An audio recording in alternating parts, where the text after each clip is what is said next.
సిద్దిపేటను దేశంలోనే ఆదర్శ స్పోర్ట్స్ హబ్గా తీర్చిదిద్దడమే తన లక్ష్యమని మాజీ మంత్రి ఎమ్మెల్యే హరీష్ రావు అన్నారు. సిద్దిపేట ఇప్పటికే ఎడ్యుకేషన్ హబ్గా, వాటర్ హబ్గా ఎదిగిందని, స్పోర్ట్స్ హబ్గా కూడా దేశానికి ఆదర్శంగా నిలవాలన్నదే తన కల అని తెలిపారు.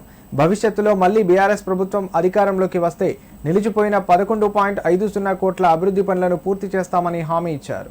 సిద్దిపేట ఇండోర్ స్టేడియంలో నిర్వహించిన అండర్-13, అండర్-15 బాలురు బాలికల బ్యాడ్మింటన్ టోర్నమెంట్ను మాజీ మంత్రి ఎమ్మెల్యే హరీష్ రావు ప్రారంభించారు. ఈ సందర్భంగా క్రీడాకారులను ఉద్దేశించి ఆయన మాట్లాడారు.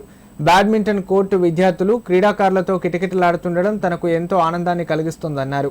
ఒకే కోర్టు సరిపోవడం లేదని క్రీడాకారులు కోరడంతో 50 లక్షలు మంజూరు చేసి 3 నెలల్లోనే మరో 2 షటిల్, బ్యాడ్మింటన్ కోర్టులను నిర్మించి అందించామని గుర్తు చేశారు. ప్రస్తుతం 3 కోర్టుల వల్ల ఒకేసారి ఎక్కువ మంది పిల్లలు శిక్షణ పొందుతున్నారని, సిద్దిపేట నుంచి జిల్లా, రాష్ట్ర, జాతీయ, అంతర్జాతీయ స్థాయి క్రీడాకారులు రావాలని ఆకాంక్షించారు. స్విమ్మింగ్ పూల్, ఫుట్బాల్ మైదానం, బాస్కెట్బాల్, వాలీబాల్ కోర్టులు వంటి ఆధునిక క్రీడా వసతులను సిద్దిపేటలో ఏర్పాటు చేశామని, ఫుట్బాల్ మైదానంలో శిక్షణ పొందిన క్రీడాకారులు జాతీయ స్థాయికి ఎదగడం ఆనందంగా ఉందన్నారు. అయితే రాష్ట్రానికే ఆదర్శంగా నిర్మించిన స్విమ్మింగ్ పూల్ను ప్రజలు పూర్తి స్థాయిలో వినియోగించుకోకపోవడం బాధాకరమన్నారు.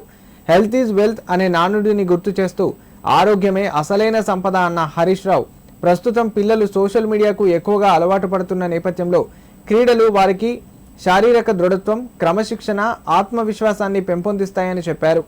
రేపటి భారత క్రీడాకారులను తీర్చిదిద్దడంలో ఇలాంటి స్పోర్ట్స్ హబ్లు కీలక పాత్ర పోషిస్తాయని పేర్కొన్నారు. అండర్-13, under fifteen boys and girls badminton tournament ఈరోజు సిద్దిపేటలో జరుగుతూ ఉంది. ఈ కోర్టు ఇంత బాగా ఉపయోగపడుతున్నందుకు నాకు చాలా సంతోషంగా ఉంది. ఎందుకంటే చాలా పనులు చేస్తూ ఉంటాం కానీ కొన్ని సద్వినియోగం కావు. పక్కనే స్విమ్మింగ్ పూల్ కట్టించిన అద్భుతంగా, కానీ అది ఉపయోగంలో లేదు. అది గుర్తొచ్చినప్పుడల్లా నా మనసుకు బాధ కలుగుతూ ఉంటుంది. ఈ పక్కన అద్భుతమైన ఫుట్బాల్ కోర్టు కట్టిన మా అక్బర్ ఆధ్వర్యంలో ఫుట్బాల్ కోర్టు బాగా ఉపయోగించి నేషనల్ ప్లేయర్స్ సిద్దిపేట నుంచి వచ్చినారు. I feel proud of him. ఒకరోజు నేను కింద షటిల్ ఆడడానికి వచ్చాను. ఒకటే కోర్టు ఉంది, మాకు సరిపోతలేదు, ఇంకా 2 కోర్టులు కావాలి అని ఆ రోజు నన్ను కింద అడిగితే అప్పటిదప్పుడు 2,50 లక్షలు శాంక్షన్ చేయించి వితిన్ 3 months ఈ 2 షటిల్ కోర్టులు కట్టి మీకు అందించడం జరిగింది. సో దాన్ని వల్ల మీరు అద్భుతంగా ఉపయోగించుకుంటున్నారు.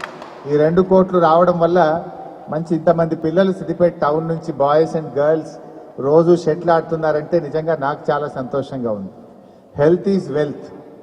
నిజానికి చాలామంది మన వెంట రానటువంటి దానికోసం ఎక్కువ ఆరాట పడుతుంటాం. మనిషి చనిపోయినప్పుడు వెంట తీసుకుపోయేది ఏముంటుంది? శరీరం తప్ప ఏం తీసుకుపోడు. శరీరం ఒక్కటే పోతుంది. కానీ ఆస్తులు, అంతస్తులు ఏది కూడా మనిషి వెంట రాదు. కానీ తన వెంట రాని దానికోసం మనిషి ఆరాట పడతాడు, కానీ తన శరీరాన్ని నిర్లక్ష్యం చేస్తూ ఉంటాడు. ఇలాంటి స్పోర్ట్స్తోని మీ ఫిట్నెస్ ఇంప్రూవ్ అవుతుంది. ఫిజికల్ ఫిట్నెస్ అనేది చాలా చాలా ఇంపార్టెంట్. ఈ మారుతున్నటువంటి తరంలో, ముఖ్యంగా సోషల్ మీడియాకి అడిక్ట్ అవుతున్నటువంటి పరిస్థితుల్లో ఈ స్పోర్ట్స్, ఇలాంటి ఫెసిలిటీసు పిల్లల్ని మంచిగా ఫిట్నెస్ని ఇంప్రూవ్ చేయడంలో, పిల్లలు ఆరోగ్యంగా ఉండడంలో, రేపటి భావి భారత పౌరులను అద్భుతమైన క్రీడాకారులను తయారు చేయడానికి ఇలాంటి స్పోర్ట్స్ హబ్స్ ఉపయోగపడడం అనేది నాకు చాలా సంతోషంగా ఉంది. మీరు ఒక్కటే ప్రామిస్ చేయాలి, నేను ఇంత మంచి స్టేడియం మీకు ఇచ్చాను, I want a national player, I want an international player from Siddipet in shuttle. అట్లా మీరు బాగా చేసి ఈ సిద్దిపేట పేరు కాపాడాలి. సిద్దిపేట నుంచి బ్యాడ్మింటన్లో ఇండియా తరఫున ఇంటర్నేషనల్ గేమ్ మీలో నుంచి ఒకరు ఆడాలని ఆకాంక్షిస్తూ మీ అందరినీ దీవిస్తూ I wish you all the best.